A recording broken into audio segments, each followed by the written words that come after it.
Muy buenas noches a todos mis hermanos, que el Señor les bendiga. Reciban de nosotros aquí en la iglesia un afectuoso saludo hasta ahí, hasta donde están. Sabemos que muchos hermanos no pueden estar con nosotros el día de hoy a causa de diferentes enfermedades y diferentes incapacidades, pero estamos contentos y agradecidos con el Señor que podemos disponer de este tiempo para poder reunirnos y estudiar su palabra. Les pido disculpas, mis hermanos, por el atraso. Tuvimos una situación ahora en la casa. Justo siempre nos pasa para este tiempo del año, cuando nos disponemos a hospedar a los hermanos en la casa. El año pasado pasó también justo en el tiempo de la conferencia. Se nos levantó una cerámica de la casa y tuvimos que correr a buscar todas las cosas y pues tratar de encontrar el mismo color y todo eso. Eso nos ha tomado tiempo. Pero ya estamos acá, mis hermanos, estamos contentos de poder estar acá y poder dedicarnos a estudiar este tema del día de hoy, que es muy importante. Y antes de comenzar, vamos a poner este tiempo en las manos del Señor para pedirle que bendiga nuestro tiempo juntos. Oremos. Nuestro buen Dios, Padre poderoso, santo, justo y misericordioso. Te damos gracias, Señor, porque en medio de nuestros días complicados, tú, Señor, sigues siendo Dios y sigues estando sentado en tu trono.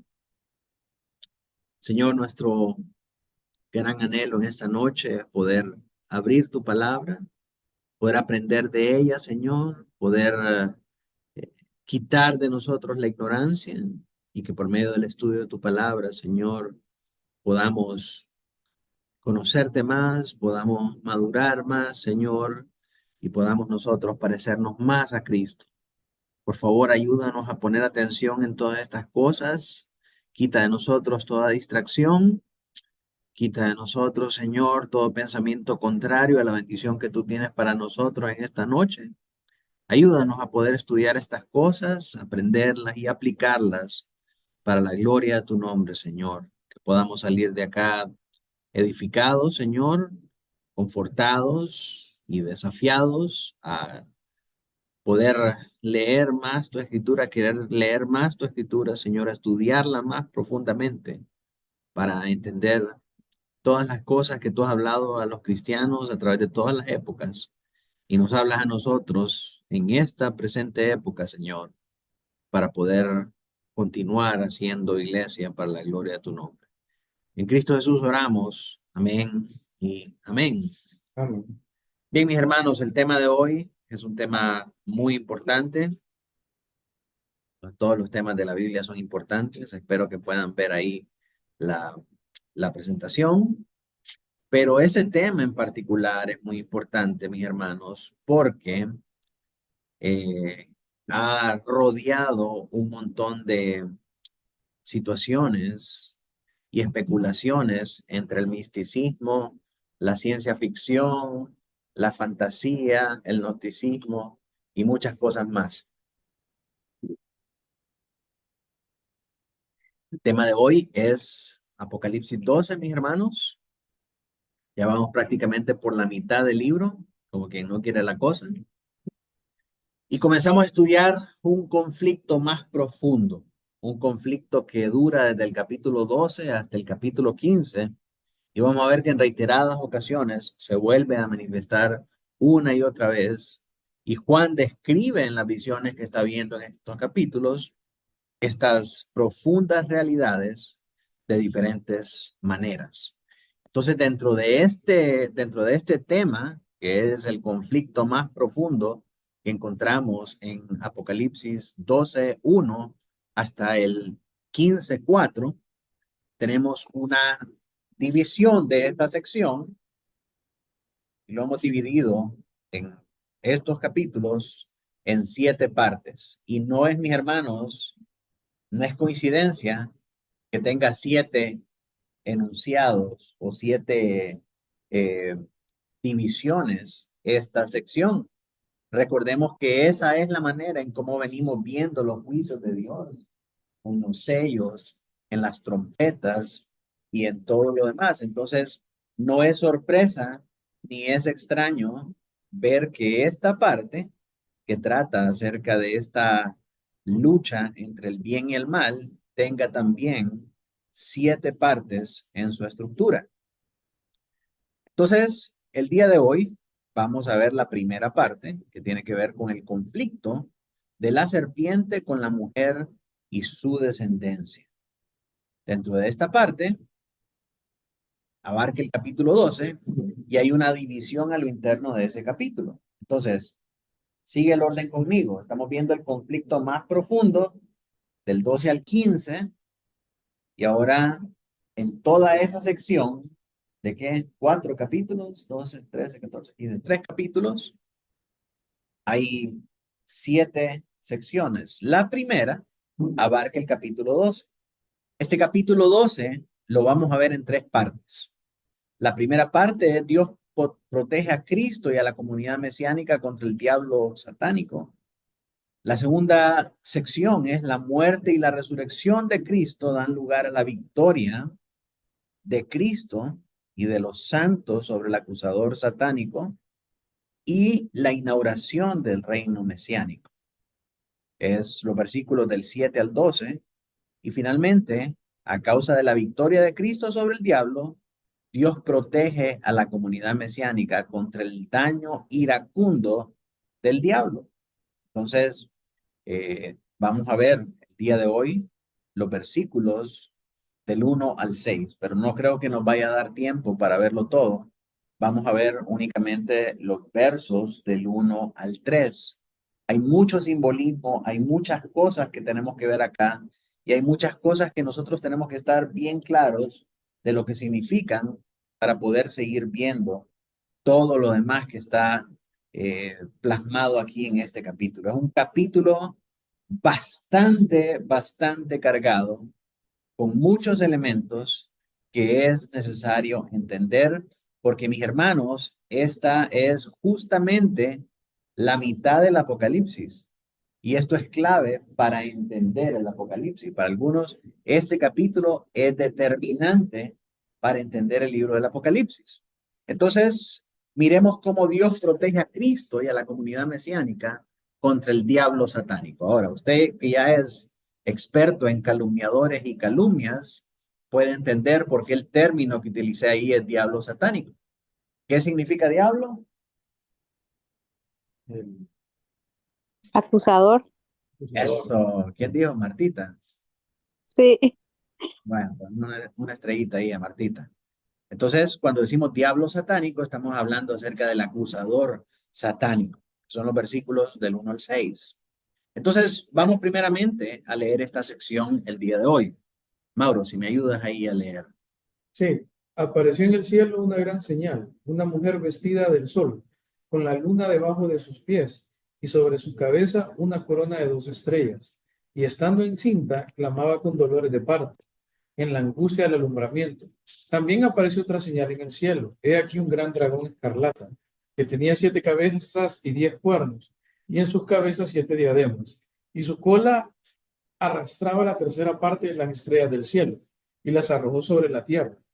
Y el dragón se paró frente a la mujer que estaba para dar a luz, a fin de devorar a su hijo tan pronto como naciese. Y ella dio a luz un hijo varón, que regirá con vara de hierro a todas las naciones. Y su hijo fue arrebatado para Dios y para su trono. Y la mujer huyó al desierto, donde tiene lugar preparado por Dios, para que ahí la sustenten por 1260 días. Muy bien. Entonces, nosotros que hemos venido estudiando todo la manera idealista de ver Apocalipsis y de tratar cada texto de acuerdo eh, a su género literario, si es una sección literal, ¿verdad? Si es la parte pastoral, si es la parte profética o es la parte apocalíptica, podemos ver y detectar ahí los elementos y sabemos de entrada que por todas estas cosas que se hablan acá son símbolos, son figuras, se está hablando en lenguaje figurado, en un sentido figurado. Y obviamente estas cosas representan algo y vamos a verlo. Y como en todo el patrón que hemos seguido a lo largo de este Apocalipsis, las cosas que representan están amarradas ¿a qué? Al Antiguo Testamento. Antiguo Al Testamento. Antiguo Testamento, correcto. Cada figura, cada palabra, cada símbolo encuentra su asidero en el Antiguo Testamento. Ahora, cuando nosotros podemos entender eso, tiene para nosotros o cobra para nosotros un sentido más lógico y más aterrizado acerca de cómo estas cosas pudieron y pueden hablar a todos los cristianos en todos los tiempos y cómo pueden consolar a todos los cristianos en todos los tiempos y cómo la profecía sigue vigente, sigue siendo vigente aún para nosotros. Ahora, este capítulo es muy importante, mis hermanos, porque vamos a ver que presenta una de las grandes preguntas que había estado sin contestar por muchos años y que los cristianos deseaban saber una respuesta. Pero también es importante porque en el mundo evangélico hay mucho misticismo y muchas opiniones encontradas acerca de qué es lo que significa este pasaje. Por ejemplo, para algunos católicos, y lo vamos a mencionar más adelante, esta mujer, esta virgen, ¿verdad? Que se habla acá, no es otra más que la Virgen María, ¿verdad? Y su rol celestial. Para otros, como los hermanos dispensacionalistas, y aquí caíamos nosotros antes en esta interpretación, esta es una señal en el cielo, porque habla específicamente, apareció en el cielo una gran señal, y cuando los dispensacionalistas leen estas cosas, interpretan este pasaje de una manera literal. Ok, esto va a ser una señal en el cielo. Y lo que muchos dispensacionalistas han enseñado es que la Virgen está representada por la constelación de Virgo, que Virgo significa virgen. Y el dragón escarlata está representado por la constelación de Draco, que significa dragón. Y la luna roja, ¿verdad? Y todo este evento aquí de la luna debajo de sus pies representa un fenómeno celestial. Entonces los dispensacionalistas comienzan a ver mapas astrales, mapas de las estrellas, y comienzan a ver en qué momento la constelación de Virgo se alinea con la constelación de Draco para estar así como se narra en este pasaje. Bueno, dicen, está la Virgen y estaba con dolores de parto y estaba esperando que naciera su bebé. Y abajo estaba el dragón listo para devorarla. Como esta es una señal en el cielo, dicen los dispensacionalistas, eso significa que nosotros debemos observar el cielo para ver cuándo la generación de Virgo está aquí arriba, cuándo la generación de Draco está aquí abajo y cuándo la luna está debajo ¿cómo se llama? De la constelación de Virgo. Y cuando todos estos astros estén alineados de esta manera, significa que ese va a ser el día cuando va a venir el Señor. ¿Por qué? Porque estos eventos se van a dar en el cielo y entonces el Señor va a venir. ¿Y qué es lo que va a pasar ahí? Dice que esperaba, el dragón se paró frente a la mujer que estaba para dar a luz a fin de devorar a su hijo tan pronto como naciese. El dragón estaba esperando devorar a un niño chiquito, pero nació un varón, en griego esa palabra es tecnón, que es un varón maduro, ¿verdad? Que regirá con vara de hierro para todas las naciones. Y cuando dice su hijo fue arrebatado, ya se pueden imaginar qué es lo que pasa ahí. ¿Verdad? Ellos dicen, eso es el arrebatamiento de la iglesia. ¿Verdad? Ese nacimiento es la segunda venida de Cristo y ese arrebatamiento es el arrebatamiento de la iglesia. Entonces, lo único que tenemos que hacer nosotros es fijarnos en el cielo y ver cuándo estas cosas van a pasar. Esa es la interpretación literal de los dispensacionalistas. El gran problema con eso, hermanos, es que esta señal ya se ha dado en muchas ocasiones. Y recuerdo que en 1998 mirábamos hacia el cielo en el año 2000, porque el año 2000 iba a ser la próxima ocasión en que estos astros se iban a alinear de esta manera para dar este gran espectáculo.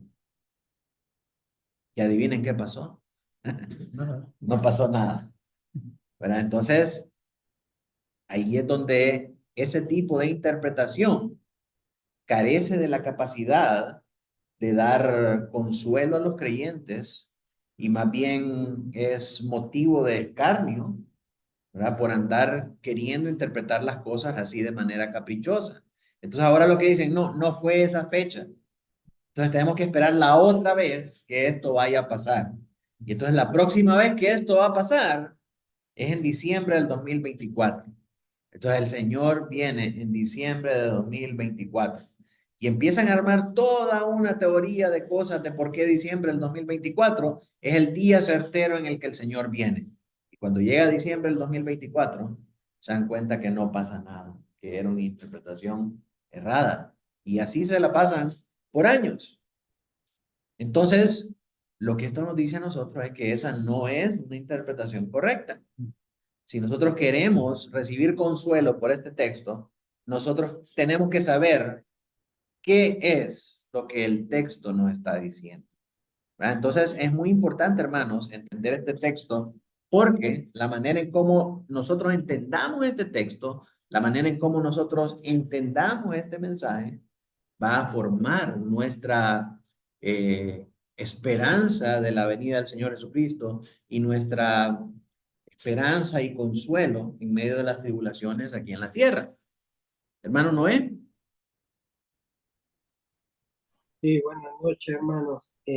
Solamente antes de que se me pase, bueno, no sé, me imagino que hay un grupo de dispensacionalistas, porque por lo general los que son más de la corriente, como de MacArthur, los de seminario de él, creen que la mujer es Israel en sí. Entonces, incluso cuando yo estuve en ese tipo de iglesia, sí enfatizaba que era Israel, pero esa otra parte, bueno, hoy la estoy viendo.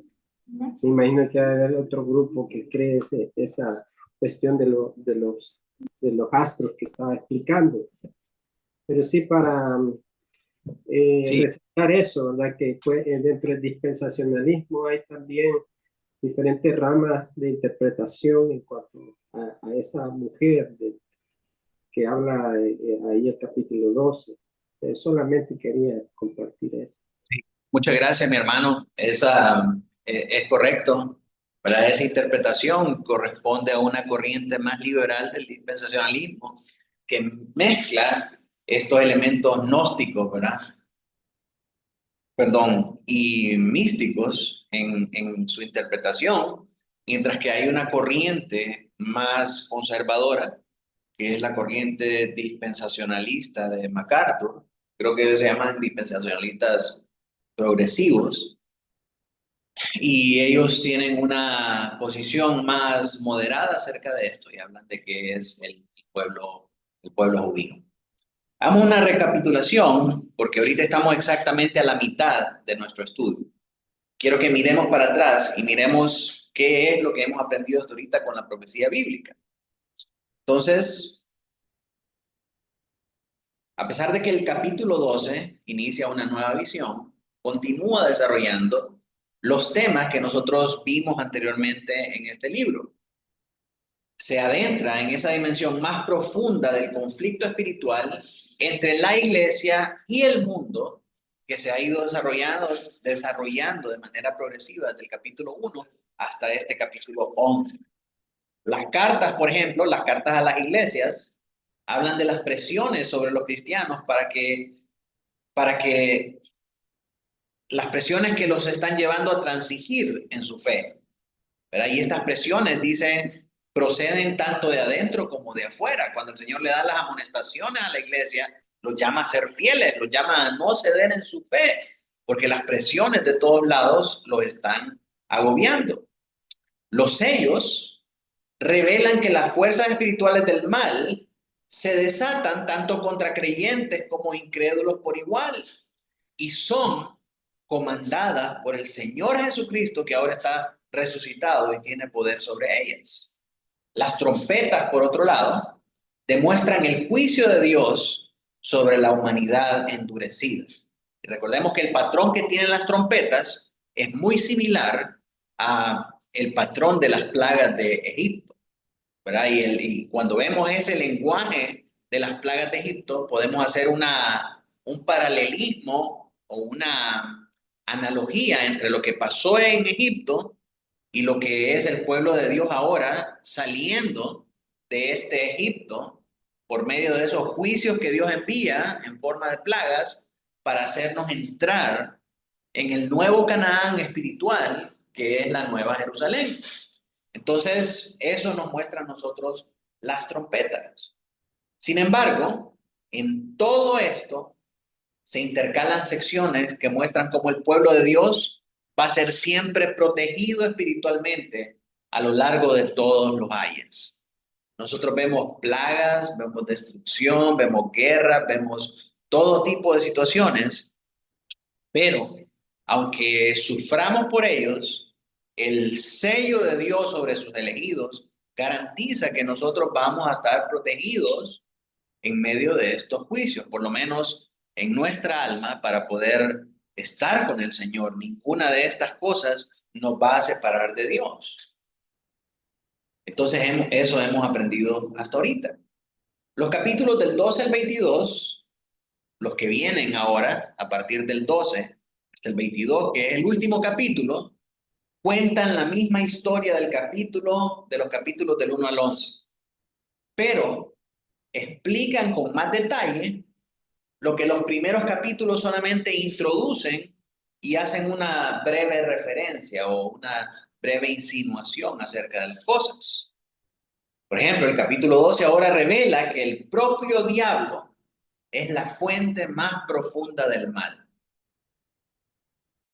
Aunque ya se han hecho breves referencias, por ejemplo, en el capítulo 2:13, en el 6:8 y en el 9:11.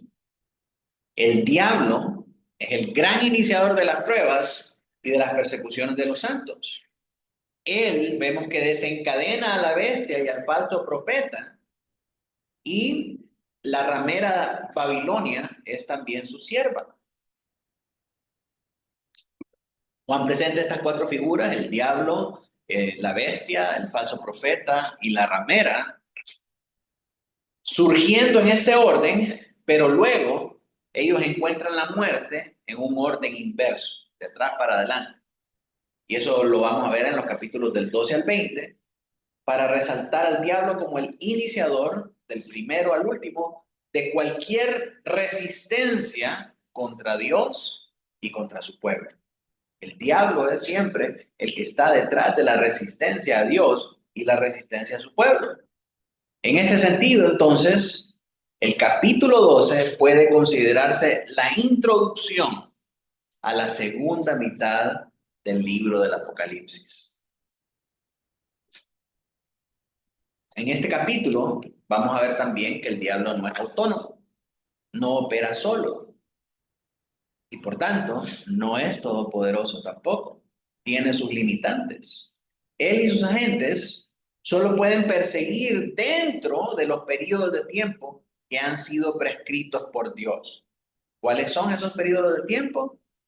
Desde la resurrección del Señor Jesucristo hasta su segunda venida, ¿verdad? Ese es el tiempo en el que los juicios que Dios ha comandado, abriendo la llave, abriendo la puerta de los abismos para que vengan todos esos demonios que al final son controlados por el ángel del abismo, ¿verdad? Que ellos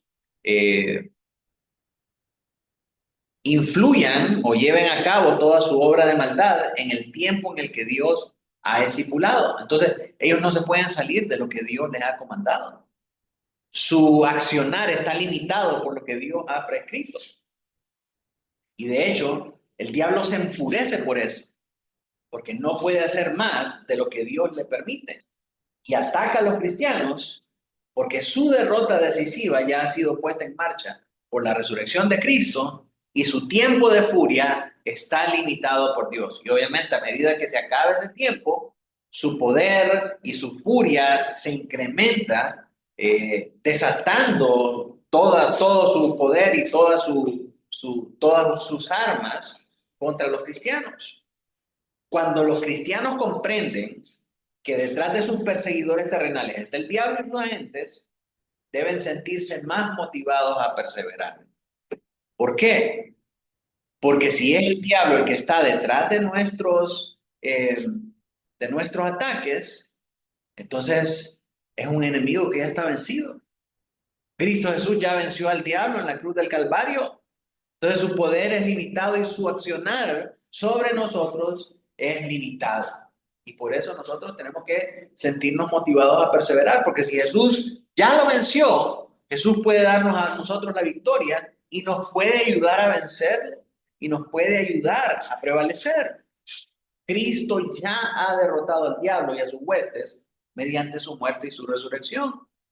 De hecho, todos los problemas de los cristianos perseguidos ocurren ahora, no porque Satanás sea demasiado poderoso para ellos, sino porque ha sido derrotado decisivamente. Entonces, el diablo hace todo el daño que puede, pero no puede prevalecer sobre la iglesia de una manera definitiva. Los lectores deben saber ahora que si transigen, que si ceden en su fe, no lo hacen simplemente contra el mundo, sino que lo hacen con el propio diablo. O sea, si usted cede ahorita a este punto, no está cediendo solamente a su carne o al mundo, sino que le está entregando su vida al propio Satanás.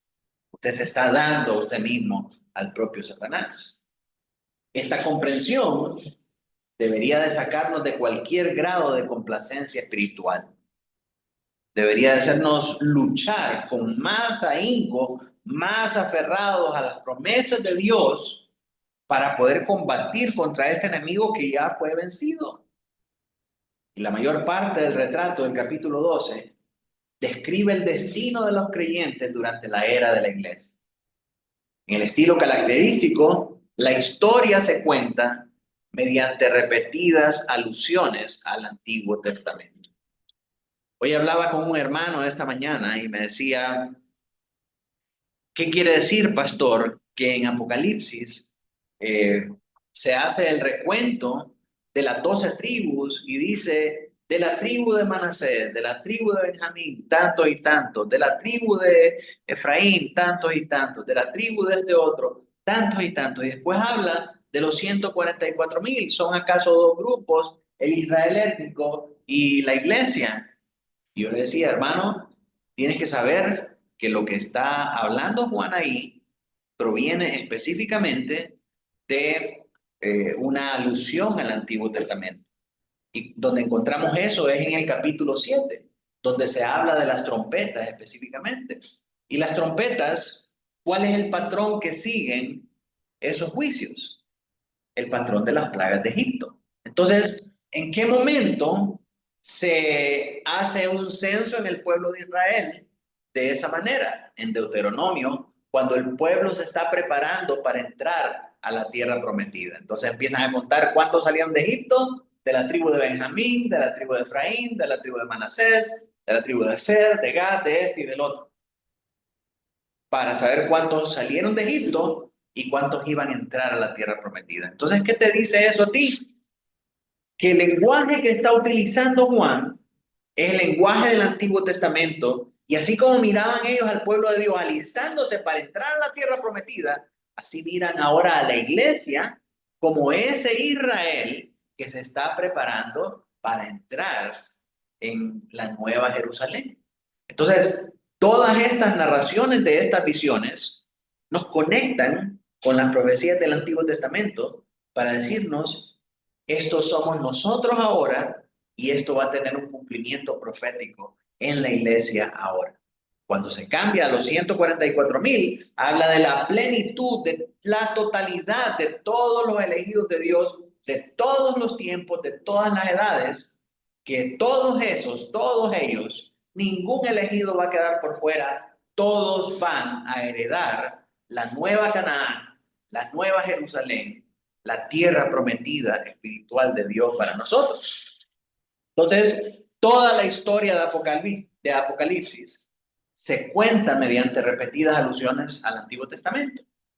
Como vamos a ver en las 3 secciones del capítulo, tanto la primera, que es del 1 al 6, la segunda del 7 al 12 y la tercera del 13 al 17, son temporales y temáticamente paralelas para volver a contar la historia, pero desde diferentes perspectivas.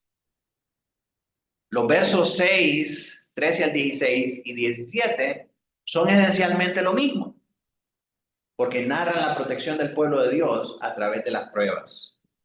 En los 3 segmentos de los versos 5, 7 al 9 y del 10 al 12, se describe la misma victoria sobre el diablo. La primera y la tercera sección forman un marco en torno al medio, mientras que el medio proporciona la interpretación central y el sustento teológico para la primera y para la tercera parte. Por tanto, en ese medio, en ese punto central de este capítulo 12, el tema principal es la protección del pueblo de Dios contra Satanás, debido a que Cristo tuvo una victoria decisiva sobre Satanás a través de su muerte y su resurrección. El propósito entonces es animar a los lectores a perseverar en su testimonio a pesar de la persecución.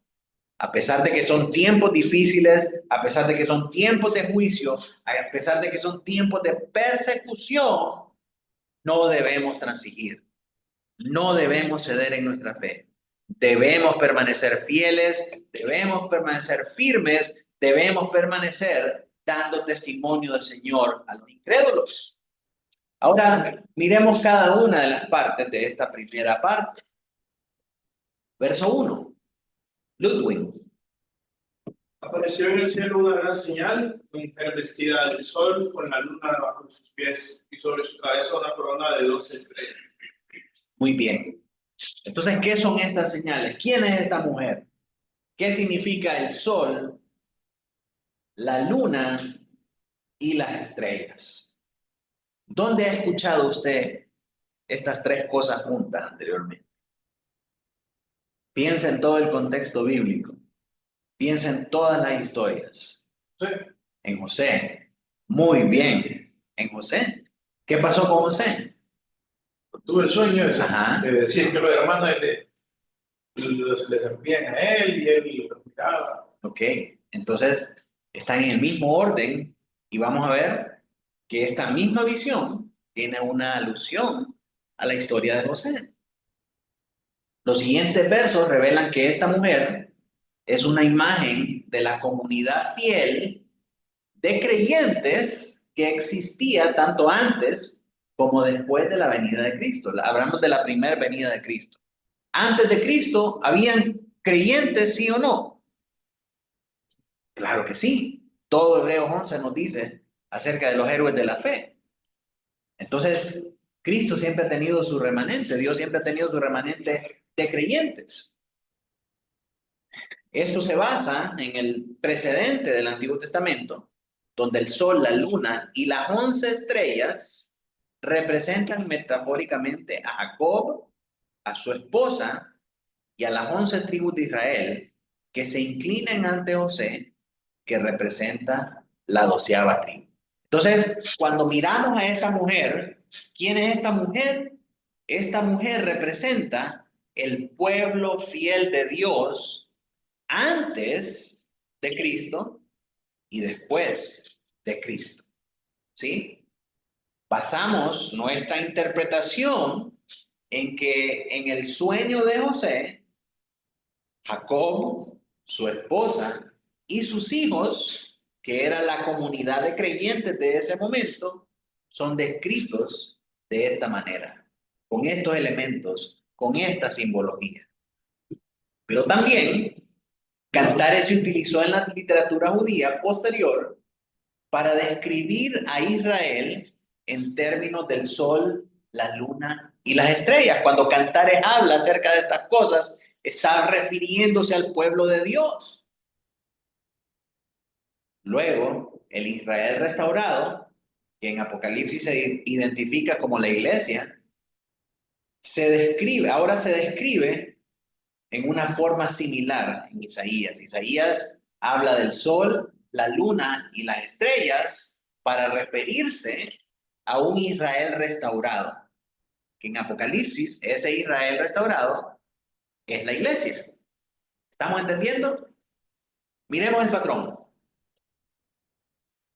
Jacob, su esposa y sus hijos utilizan este lenguaje, esta simbología y todo eso para referirse al pueblo de Dios.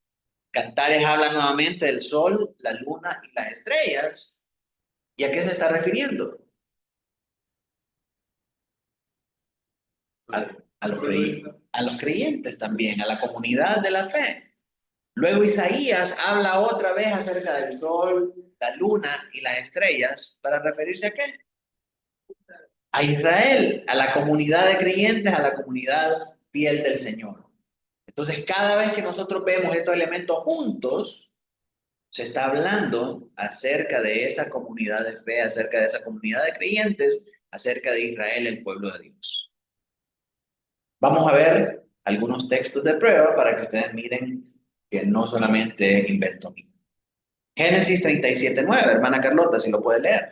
Soñó aún otro sueño y lo contó a sus hermanos diciendo: he aquí que he soñado otro sueño, y he aquí que el sol y la luna y 11 estrellas se inclinaban. Sí, entonces José está hablando que estas cosas representan el pueblo de Dios. El sol es Jacob, la luna es su madre y las 11 estrellas son sus hermanos. Pero miren Cantares 6:10, ¿qué dice ahí, Mauro? Dice: ¿quién es esta que se muestra como el alba, hermosa como la luna, esclarecida como el sol, imponente como ejércitos en orden? Ese ejército en orden da esa perspectiva de las estrellas alineadas en el cielo, ¿verdad? Pero noten que utiliza el mismo lenguaje para referirse a la amada. ¿Verdad? Recordemos que el Cantares es un libro de amor, son poemas de amor entre el amado y su amada. El amado representa al Señor y la amada significa su pueblo, su iglesia. Entonces, nuevamente utiliza estos elementos para hablar acerca de su amada. Isaías 60, del 19 al 20, Claudia. El sol nunca más te servirá de luz para el día, ni el resplandor de la luna te alumbrará, sino que Jehová te será por luz perpetua, y el Dios tuyo por tu gloria.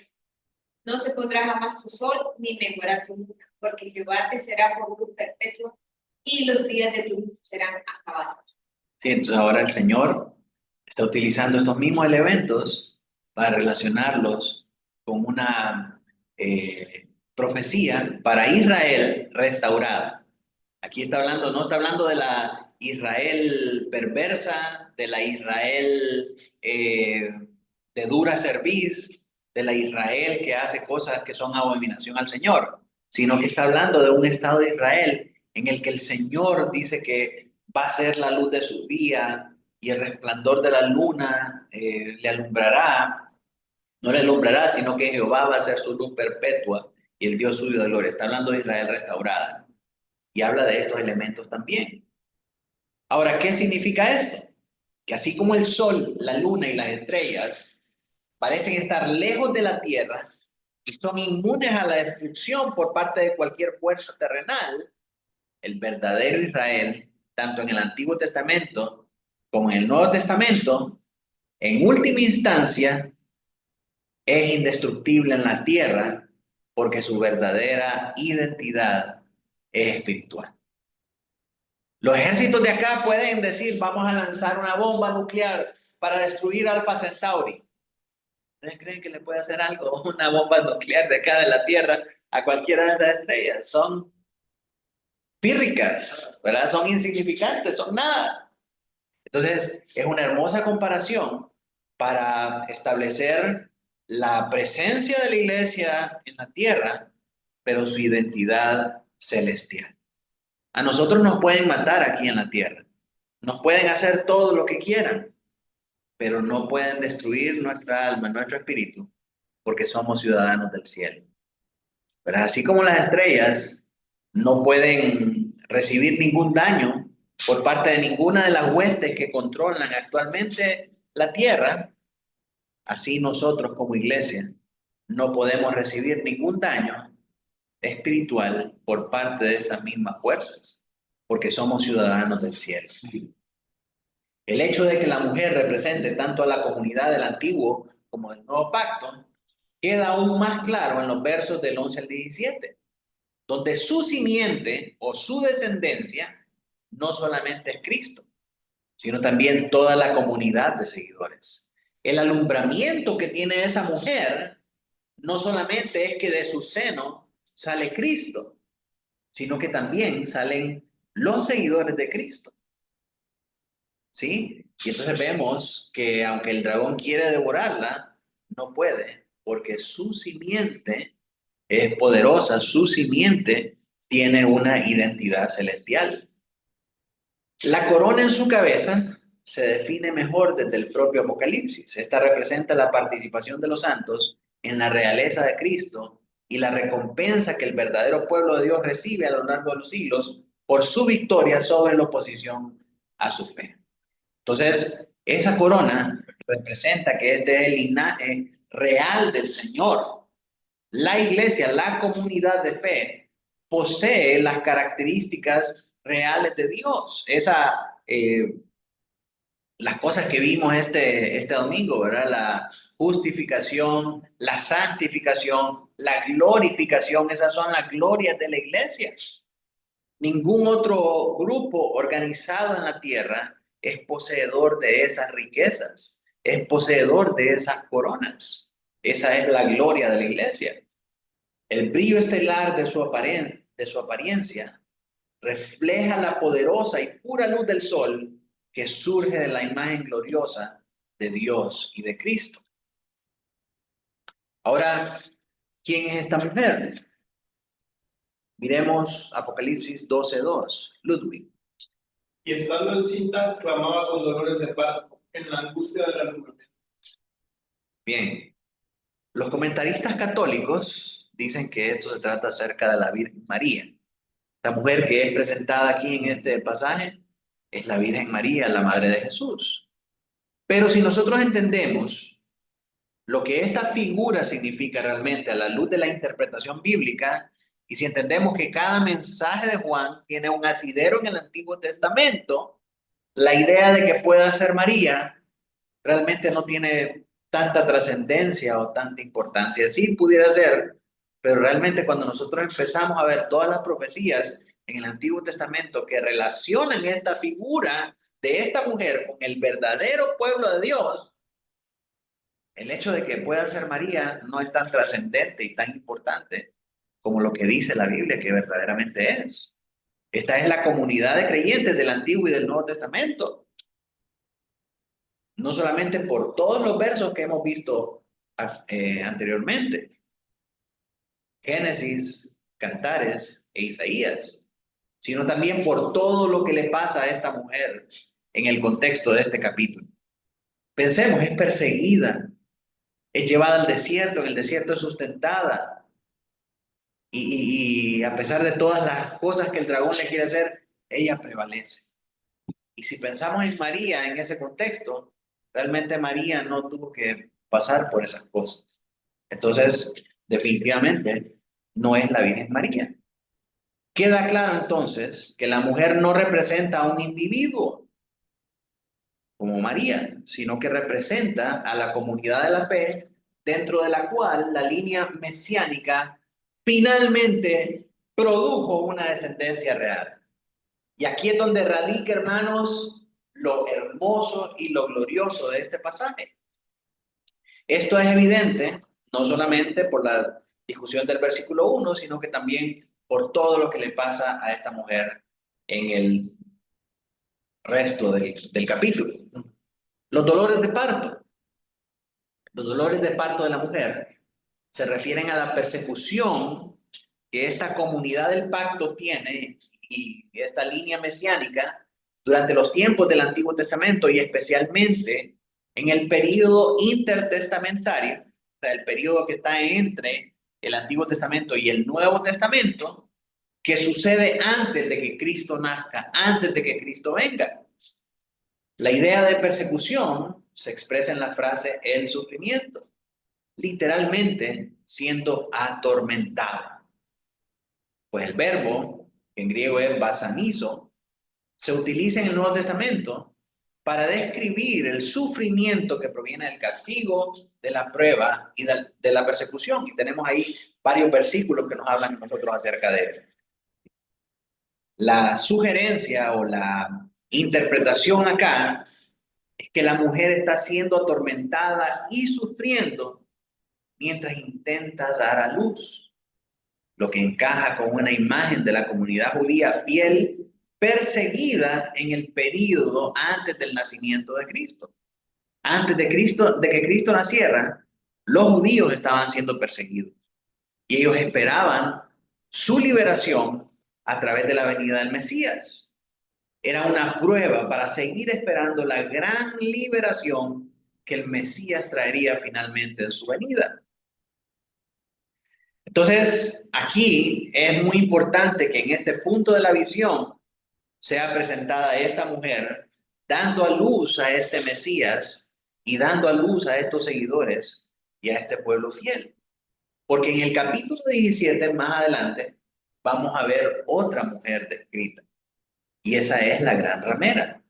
Y ese es un símbolo de la comunidad incrédula.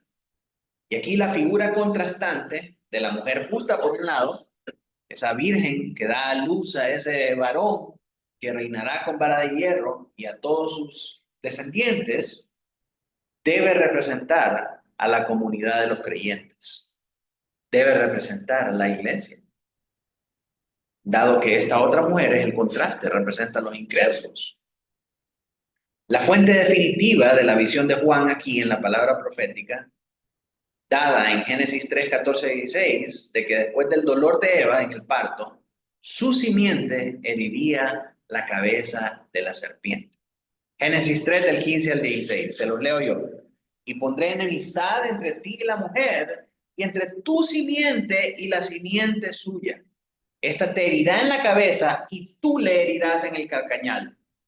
Y a la mujer dijo, multiplicaré en gran manera los dolores en tus preñeces, con dolor darás a luz los hijos, y tu deseo será para tu marido, y él se enseñoreará de ti.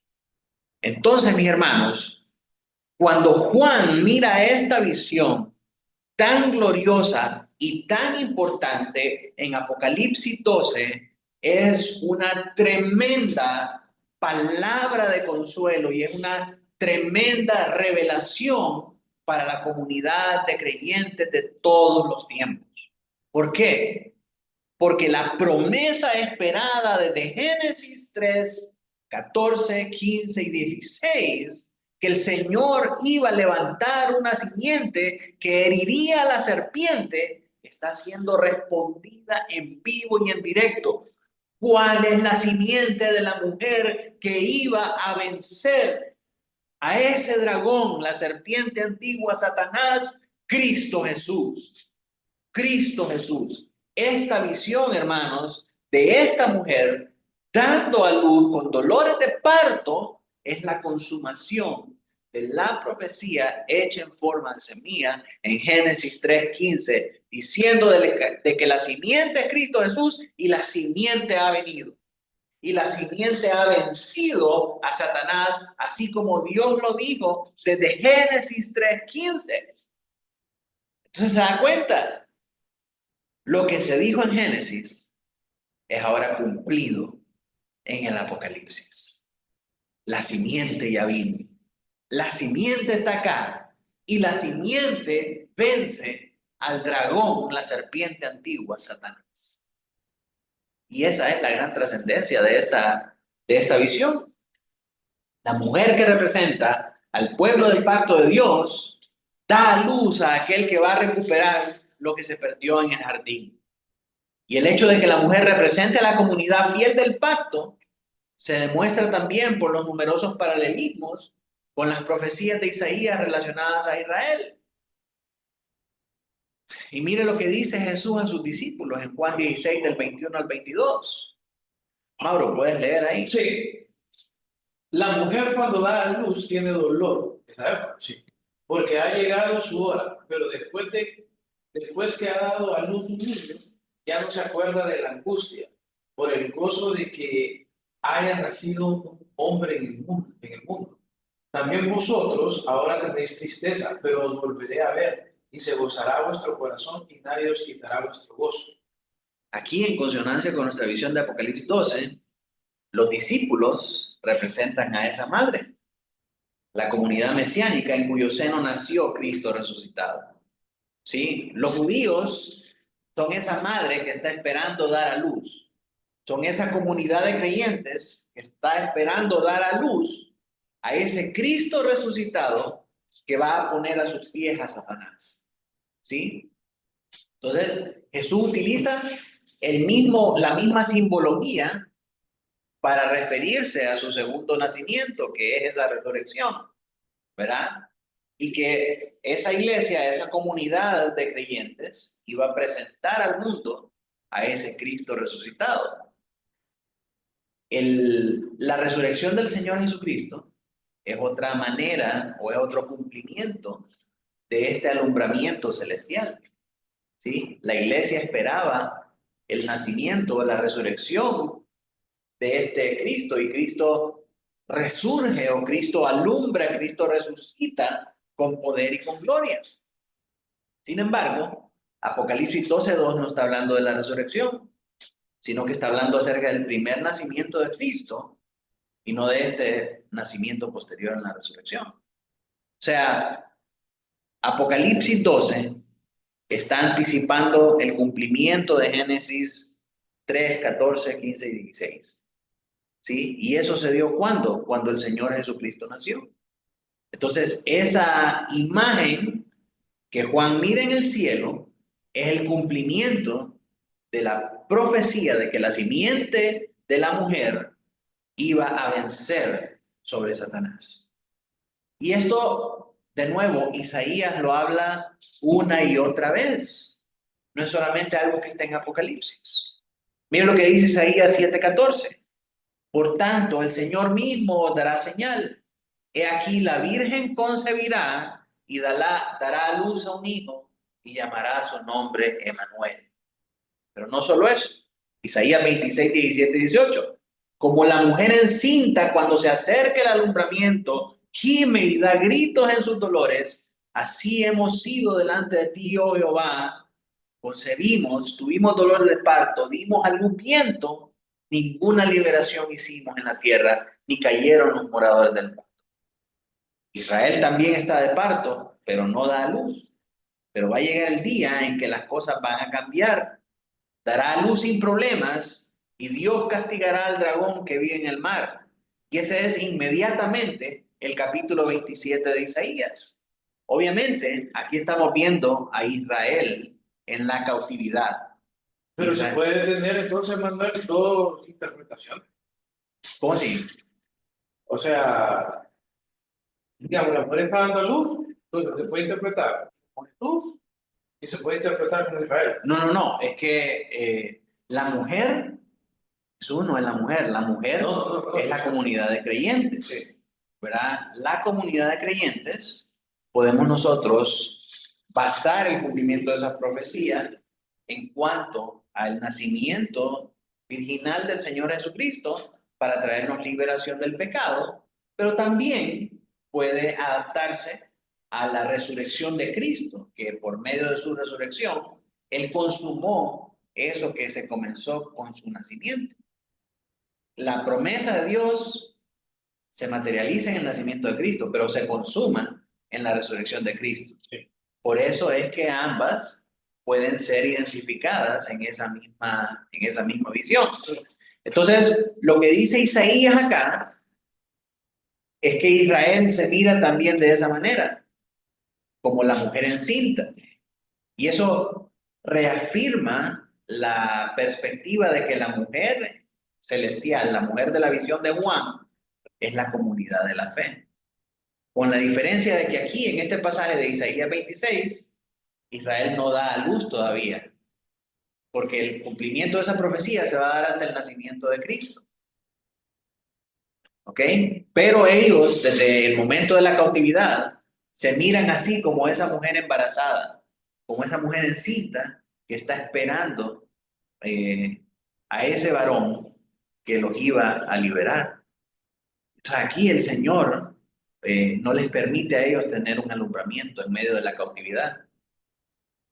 Ese alumbramiento iba a venir muchos años después con el Señor Jesucristo. Pero el Señor les dice y les da una promesa en el siguiente capítulo, en el capítulo 27, Él les dice que Él va a vencer al dragón. Entonces mira la relación, ¿verdad? Nuevamente la mujer encinta esperando dar a luz a un hijo con dolor de parto y un dragón esperando devorar. El Señor dice, yo voy a vencer a ese dragón. En pocas palabras, esto que está pasando acá con Israel en la cautividad es lo que va a pasar de una manera definitiva y consumatoria en Apocalipsis. Luego Isaías 66 del 7 al 9. Antes que estuviese de parto, dio a luz. Antes que le viniesen dolores, dio a luz hijo. ¿Quién oyó cosa semejante? ¿Quién vio tal cosa? ¿Concebirá la tierra en un día? ¿Nacerá una nación de una vez? Pues en cuanto Sión estuvo de parto, dio a luz sus hijos. Yo que hago dar a luz, no haré nacer, dijo Jehová. Yo que hago engendrar, impediré el nacimiento, dice tu Dios. Y aquí en esta profecía, específicamente el Señor está diciendo que Sión, es decir, su pueblo, su comunidad de creyentes, es la que estaba embarazada, es la que estaba de parto y es la que dio a luz.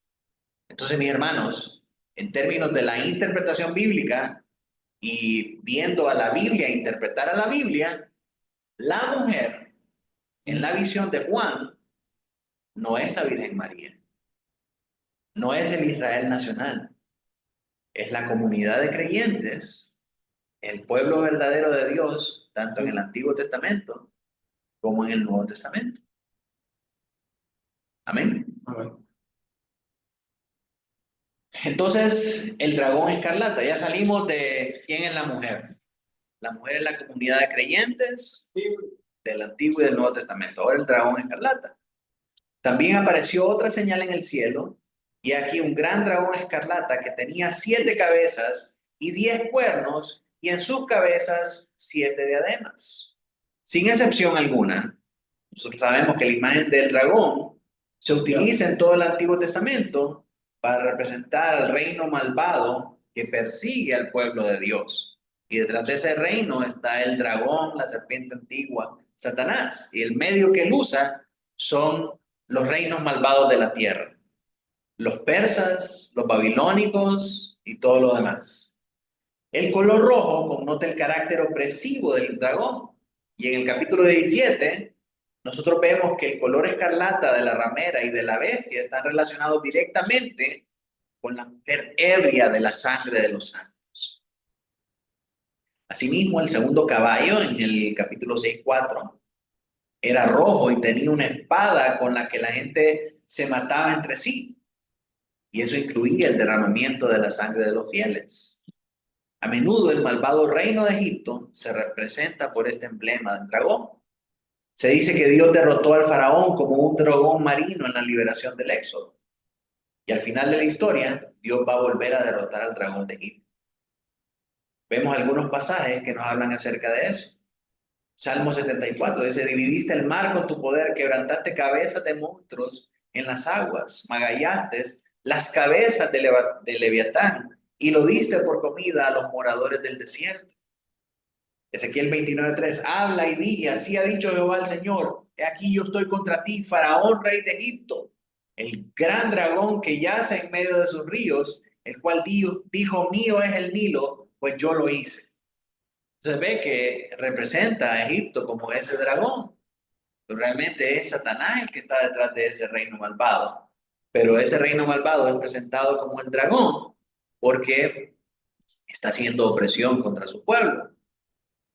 Ahora las 7 cabezas y los 10 cuernos. Igual que los 7 cuernos del cordero, el número de 7 cabezas y 10 cuernos enfatiza lo completo. 7 es un número de perfección, mientras que 10 es un número que habla acerca de un gobierno integral. Por eso, en este caso, lo habla acerca de el completo poder opresor y el efecto mundial que va a tener el régimen del anticristo. Los 10 cuernos están relacionados con la 4ª bestia de Daniel y van a aparecer otra vez en la bestia del capítulo 13 para mostrar que el diablo realiza su voluntad opresora contra la iglesia y el mundo a través de sus representantes reales en la tierra. Daniel 7:7 vemos nosotros acerca de esta bestia. Dice, después de esto miraba yo en las visiones de la noche y aquí la 4ª bestia, espantosa y terrible y en gran manera fuerte, la cual tenía unos dientes grandes de hierro, devoraba y desmenuzaba y las sobras hollaba con sus pies.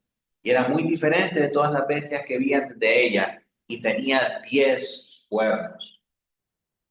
Luego en el 24 dice, y los 10 cuernos significan que de aquel reino se levantarán 10 reyes y tras ellos se levantará otro, el cual será diferente de los primeros y a los 3 reyes derribará.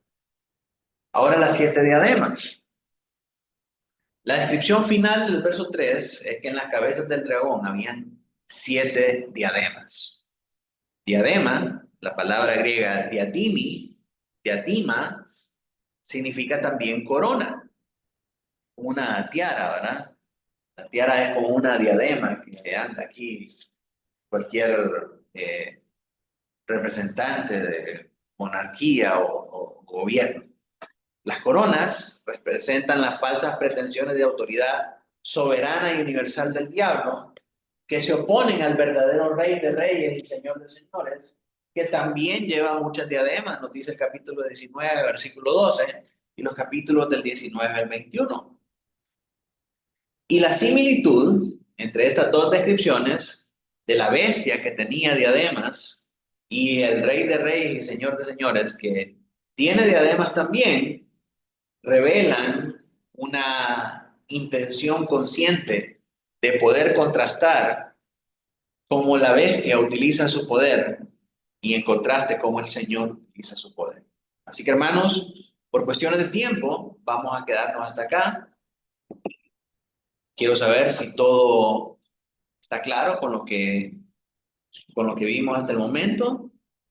Como una recapitulación, la Virgen representa esa comunidad de creyentes del Antiguo y del Nuevo Testamento que esperaban el nacimiento del Mesías.